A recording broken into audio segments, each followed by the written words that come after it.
un métier à part. Après 14 longues années d'incarcération scolaire, l'école touchait à sa fin. Mes études sur l'humour et les fonctionnements humains étaient déjà bien entamées et le temps était venu de choisir une direction professionnelle. J'hésitais entre le secteur artistique ou la psychologie, sans oublier cette forte envie de visiter notre planète. Gros dilemme.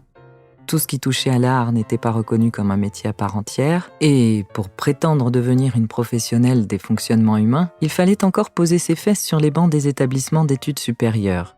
Non merci, j'avais déjà purgé ma peine, et si je rajoutais des années supplémentaires à me remplir la tête de blabla, mon cerveau allait exploser, mes oreilles saigneraient, et je finirais certainement par mourir lobotomisé. Expérimenter la vie paraissait être le terrain le plus favorable à l'apprentissage, à l'étude de nos comportements et aux compréhensions de ce monde. Si les gens préféraient vivre sur la planète théorie, moi, je préférais la météorite pratique. Toutefois, il m'était impossible de connaître le chemin que j'allais prendre. Je disposais de 3 domaines de prédilection et aucun métier ne les regroupait. C'était embêtant. À observer la grande majorité des adultes de mon entourage qui manquaient cruellement d'épanouissement dans leur situation professionnelle, cela ne m'encourageait en rien à prendre ce même chemin. Depuis 2 ans, au vu des problèmes d'argent de mes parents, je goûtais aux joies du travail de caissière pour financer mon lycée privé. Je n'avais aucune autre alternative si je souhaitais réussir mon baccalauréat dans les meilleures conditions, parce que mon goût pour les études était inexistant.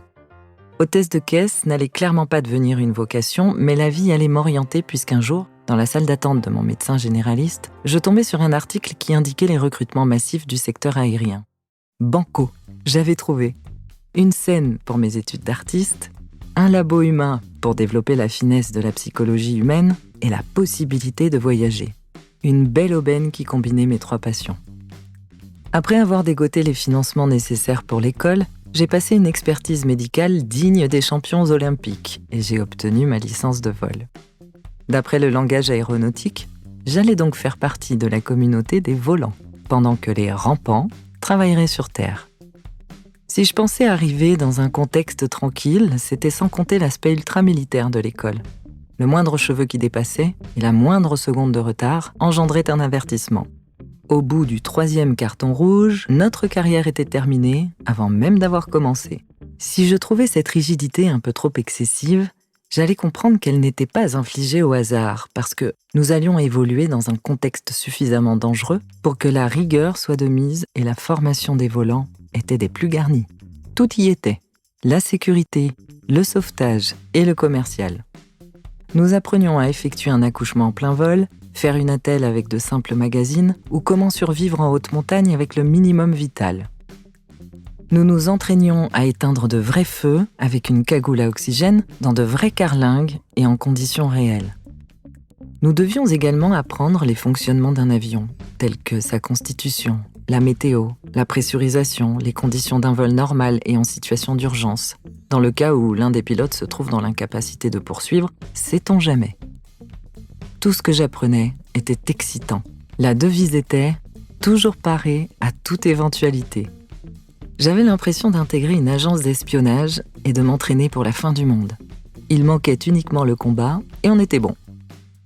Il est vrai que l'avion n'a rien de comparable à un autobus. S'il y a le moindre problème, on ne peut pas s'arrêter tranquillement sur le bord de la route pour le régler.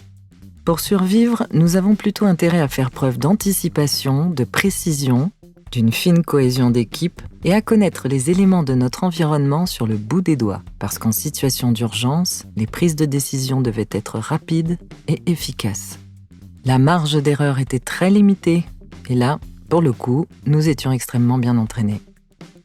Au départ de ma carrière, je m'imaginais déjà monter à bord d'un Boeing 747 en direction de l'Amérique et poser mes pieds dans les plus beaux hôtels, mais la vie allait en décider autrement. J'ai débuté cette profession par tout ce par quoi je ne souhaitais pas commencer. Au sein d'une petite compagnie nationale, sous contrat en alternance, seul à bord d'un Beechcraft 1900D, un avion à hélice de 18 places, sur le court et moyen courrier européen.